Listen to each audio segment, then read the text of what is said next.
The other groups sighing with relief that international travel is recommencing are, of course, our airports. They've been starved of business. Think, no travellers. That means shops and retail at airports is depressed. No flights arriving means no landing fees from those aircraft. Ed Boyd headed to the empty halls of Sydney Airport to speak with its Chief Executive, Geoff Culbert. What time does the airport actually open? Because if Qantas is suggesting 4 hours before for a 6 o'clock in the morning flight, is it going to be open at 2 a.m? Or?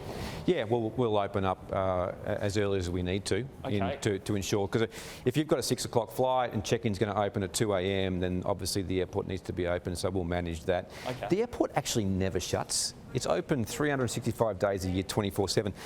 We have flights from 6 a.m. to 11 p.m, but in normal times what happens is at 11 p.m, all the cleaners come in, all the constructors come in. You know, this place never shuts. Well, Geoff, thanks very much for joining us. Looking around the airport at the moment, it's obviously very empty, but Monday, 1st of November, how many passengers are you expecting to come back to Sydney? Yeah, well, look, it's a ghost town at the moment. We're operating at 1% of our ordinary capacity as of today. That all changes on Monday. So we're expecting on the international side to get 20 flights inbound and outbound on Monday, which is going to be a significant increase on what we've seen previously. And then it builds over the next couple of months. And so it's going to be game on from Monday. So 20 on Monday, what's it going to build up to around that sort of peak Christmas period? Yeah, we think on international we'll be at around about, say, 25-30% of pre-COVID levels by Christmas time on international.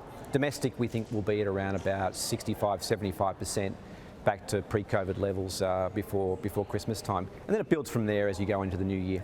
And is a lot of it just a hesitancy from some travellers to not really want to get on a plane at the moment due to COVID and vaccination rates, that sort of thing? Or? Yeah, on the international side, what you're going to see in the first instance is Australians who are abroad coming back and repatriating back into Australia. That's the first wave.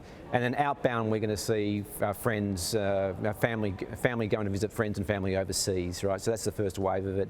Then we have the workers coming in, then students, and the tourists from overseas currently aren't on the schedule, but they will be hopefully permitted to come in as we get into the first quarter next year. Yeah, I imagine you're doing a lot of talking with the federal government and the new Premier of New South Wales about tourism. So what, first quarter of next year is when it's looking likely? I would hope so. They haven't set a schedule yet for when foreign tourists are able to come into the country. But once we clear all of those Australians who have been trapped overseas, once we get the workers in, once we get the students in, I think that's when you start to see the capacity to bring in the tourists, which is going to be great for everyone who's involved in the tourism industry in Australia, who've had a pretty lean 18 months. Yeah, well, just looking around the airport, Qantas have suggested 4 hours to check in for international flights departing Australia. What are some of the new sort of guidelines or expectations customers can expect from next week? It actually won't be that different. If you're going outbound, then you have to download this vaccine certificate or vaccination certificate, which is pretty easy to do. I did it last night myself. You go onto MyGov or Medicare and you can download the certificate. On the way back in, you have to fill out a traveller declaration, which isn't that different to the standard customs declaration you currently do, but it'll be very much about the fact that you're vaccinated, that you've had a PCR test, etc., before you come back into the country. And everyone going outbound is probably going to have to get a PCR test 72 hours before they leave, and coming back in the same, just to show that you've tested negative to COVID. And what about sort of social distancing with check-in lines and things like that at the terminal? Is there physically enough space here to fit everyone inside? Yeah, there is, and we're going to have plenty of staff here. The airlines will have plenty of staff on board just to make sure that everyone is abiding by the rules, but also just to help everyone with the processes. It's going to be a new experience for a lot of people. Most people haven't travelled for a long period of time. In fact, we all haven't travelled overseas for almost 2 years. So we'll just be making sure that we chaperone people through the exercise. What about international airlines that did fly in and out of Sydney? Are you expecting all of them to return? Yeah, we had 21 airlines pull out during COVID, which was extremely difficult. We've already had 11 of them start to come back, and our expectation is that pretty much all of those 21 airlines who departed during COVID are going to come back in. Australia's a really attractive destination. It's always been a profitable destination for airlines to fly into, and Sydney is the gateway to Australia, so we really are expecting a strong return from from all of those international airlines. What about business travel? It's obviously a very important part of your business, but are you expecting that to come back really strongly as well? Now that everyone can seem to do business meetings on Zoom, what's the sort of sentiments there? Yeah, we are actually seeing some early positive signs around business travel. I think what we'll see in the early days, people travelling for business to connect with customers that they haven't seen for almost 2 years. This is international I'm talking about here.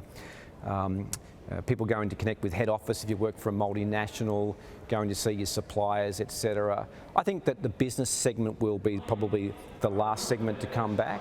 I think we're going to see, as I said, visiting friends and relatives. We'll see skilled workers coming back into the country. We'll see students returning, tourists, and then the business travel will build up over time. And Qantas have just spoken to us, and they've talked about expecting their domestic capacity to be at 120% next year. Are you ready for that sort of level of demand? Yeah. We've been waiting 18 months for this. So we say bring it on. You know, we're ready. Operationally, we're ready. We've done a lot of planning for this day.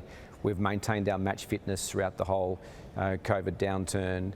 We've had so much thrown at us over the past 18 months. There's not much that can surprise us now. A lot of companies are hiring workers. Are you hiring workers at the moment, or are you just bringing people out of stand down? What's the process? Yeah, we maintained our workforce through COVID, but it's really a lot of our suppliers that are having to bring people back into employment. So, for example, the company that does all our security at the airport and our cleaning company, and that's a challenge. You know, we have lost a lot of people from the workforce over the past 18 months. I think everyone's scrambling to bring back resources, making sure they're trained up, making sure they're ready on day one. But we've been working closely with all of our stakeholders and all the companies. We have 800 businesses that work on the airport precinct, and we're staying close to all of them and making sure that we're all ready to go on day one.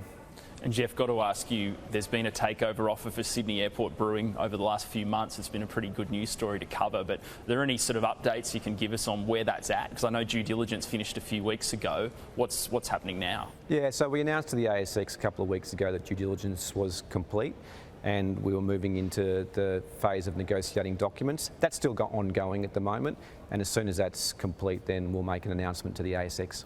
It seems like there's a lot of deal making happening in Australian business right now. How confident do you think businesses are feeling at the moment in regards to the economy and things starting to open back up? Oh, we're feeling better than we did 6 months ago. I think that's for, at the start of the year, or let's go back this time last year, we didn't have a vaccine. At the start of the year, no one in Australia was vaccinated. We're now on a path to having over 90% of the population in New South Wales vaccinated by December. It's been just a remarkable achievement from the federal government in getting the vaccine rolled out, certainly in New South Wales, the state government in terms of getting ahead of everything and opening up. The removal of quarantine on the 1st of November is just a huge demand driver. And from the community in terms of getting vaccinated. So, look, we've all worked together over the past 12 months to get us to a point where we can reopen. And I think business is feeling pretty confident. And I guess the last thing is WA's border looks like it won't open until June 2022. What impact's that going to have on your domestic capacity? Not huge. The WA market isn't a huge market for us. It's important, but our biggest market is clearly between Sydney and Melbourne, Sydney and Brisbane, the so-called triangle. But look, we all want to see WA open up because we're all Australians and there are people living there who have been separated from their families, and it's kind of hard to get your head around the fact that you can travel to London but you can't travel to Perth. So we're all hoping that we all come together as one country again and we can start to reconnect with all of our friends and family. Well, Geoff Culbert, thanks very much for your time. Appreciate it. Thanks, Ed.